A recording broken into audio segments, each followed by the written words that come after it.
Welcome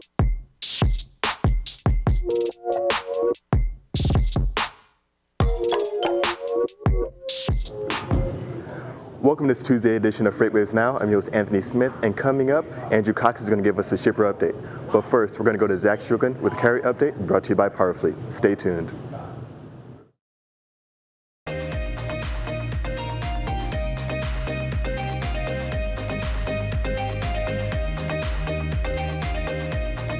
Hey everybody, and welcome to your Tuesday carrier update presented by PowerFleet. I'm Zach Strickland, and today we are watching those volumes go slightly sideways.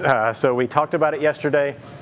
We thought maybe we need to clear that Good Friday moment there where the volumes are kind of pulling through that trough created by Easter weekend, sitting out back over here around last week, and now we're slightly down day over day, but not significantly. 86.33 down from 86.60 or so from yesterday. So a slight decline, but still we look like we are moving more horizontal than we have in the past.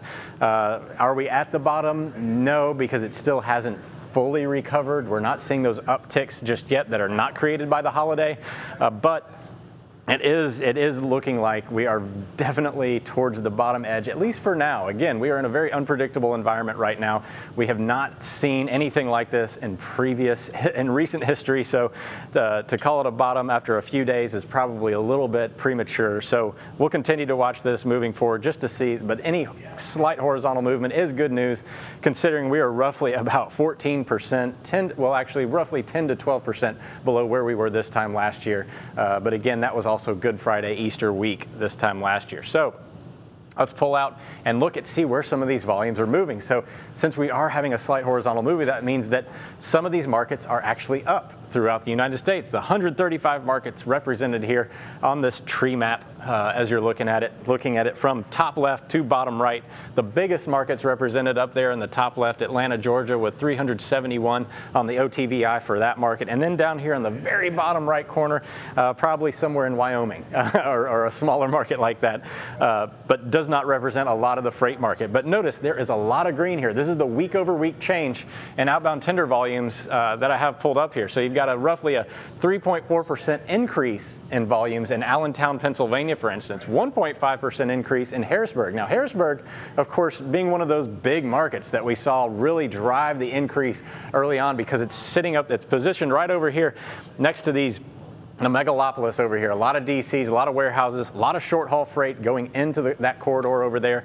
So again, a little bit of recovery here, week over week from the Harrisburg market. Looking throughout the rest of the country, we got markets like Greenville, South Carolina turning back on, 7.8% up. Pretty decent sized market at a 98.81. So just over 1% of the overall freight market in Greenville, South Carolina is seeing an uptick too. So it's not just these bigger cities that were driving a lot of that volume here in the early stages. Dallas, of course, we talked about that over the last couple of days.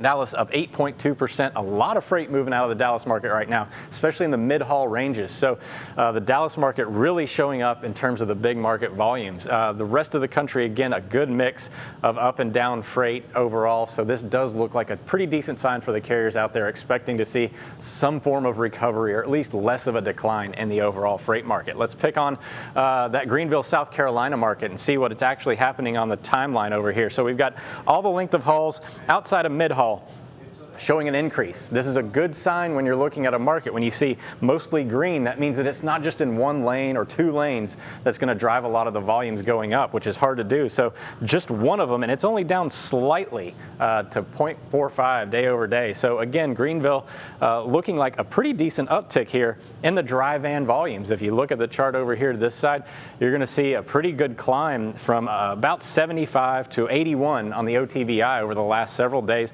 Reefer volumes pretty volatile, but not a large portion of this market in general at 3.72. A market that I always talk about watching for any kind of freight market recovery out there on the West Coast, Ontario, California, where all the DCs, a lot of imports come in there. They sit in the warehouses for a little while before traveling across the country on the long haul. This to me is a good market to watch as we start to really look for any recovery in the market. Again, mostly green here, except for the short haul volumes. Of course, short haul volumes, not a big deal out there. A lot of intra-warehouse moves, but you've got the bounce there for both reefer and dry van on the Ontario market. So again, some signs of optimism for the carriers out there looking for increasing volumes. And that'll do it for today's Carrier Update. The comprehensive logistics offerings from PowerFleet cover in-cab ELD, fleet management, trailer tracking, cargo monitoring, and tracking other assets such as chassis and intermodal containers. Power up your operations with PowerFleet.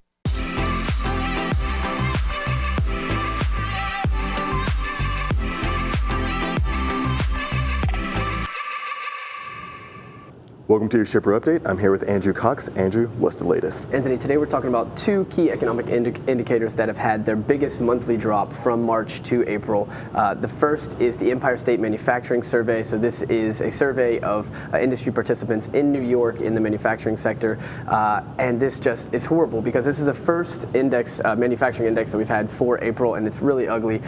It fell 57 points from March to April, and it fell all the way down to negative 78.2. So the outlook is kind of bleak for New York and honestly the whole economy, the whole manufacturing industrial economy. Right, Andrew, as you mentioned, this is the first look we have for April, and this is one of my favorite series of indexes because it's a federal survey, as you mentioned.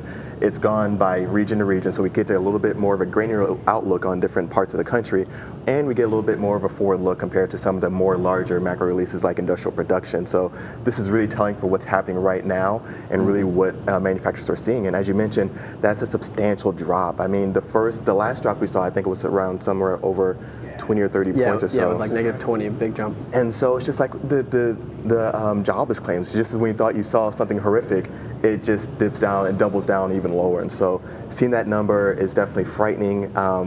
But this has components to it, right? Yeah, it does. And the new orders was one that was really kind of scary for me. And you know, the people that respond to this survey, they give a 6-month outlook on what they expect business conditions to be 6 months from now compared to today, and they were only slightly up.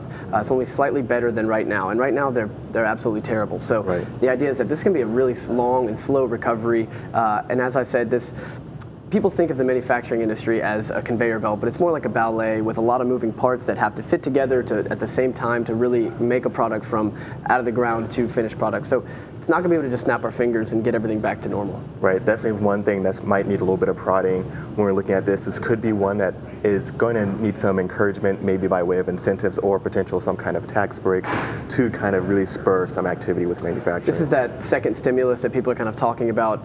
If it's focused on industrial production and on construction, this will be a big help.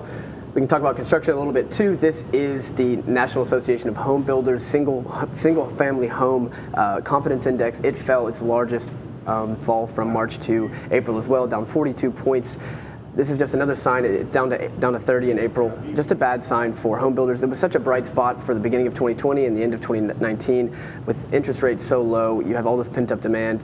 It's just really hurting right now with the coronavirus. Right, pent-up demand is exactly right. I mean, throughout 2019, we saw a lot of potential first-time home buyers that wanted home. There's a lot of pent-up demand. We saw that there weren't enough available lots, and just as we see that momentum start to build up, we start to see activity come online, we start to see more and more houses coming up. This happens, and so it really hits a little bit harder compared to some of the other industries when we're looking at department stores, when we're really kind of banking on some activity here. Right, another thing is that, you know, they've been deemed an essential business. So the builders are still building homes. They're continuing to build. And construction is one thing that they could actually do while keeping social distancing. They don't really come in close contact with each other. So to see them still building, I'm really worried that in 6 to 9 months when these houses are completed, even though we have really low interest rates, this economic drag on our economy is going to be hard for people to buy these homes, and we're just going to have a lot of that pent-up demand is quickly going to shift to a little bit of excess housing. Right, so all those jobless claims really kind of coming back to bite us all. Yeah, I think so, and we got another number coming out in 2 days. You know, I expect another number between 3 to 5 million, so more people are going to be laid off. We're not done yet with this economic drag. It's harsh. Andrew, thank you so much for that update. Where can people find more of your insights? Then go to FreightWaves.com/passport to find more. All of our research is there. We're going to have a credit risk analysis paper coming out, kind of what of the impacts to transportation because of all of the extended of payment terms and kind of drawing down on bad debt. What's that going to mean for the transportation industry? Excellent, Andrew. Thank you so much. And thank you so much for tuning in. That's going to do for the shipper update, and that's also going to do for this Tuesday edition of FreightWaves Now. But the fun doesn't stop here. We have the hardest working media team in the business, so check out our FreightWaves TV app and all your favorite streaming platforms, including Apple TV. Thank you so much for tuning in, and we'll see you on the next episode.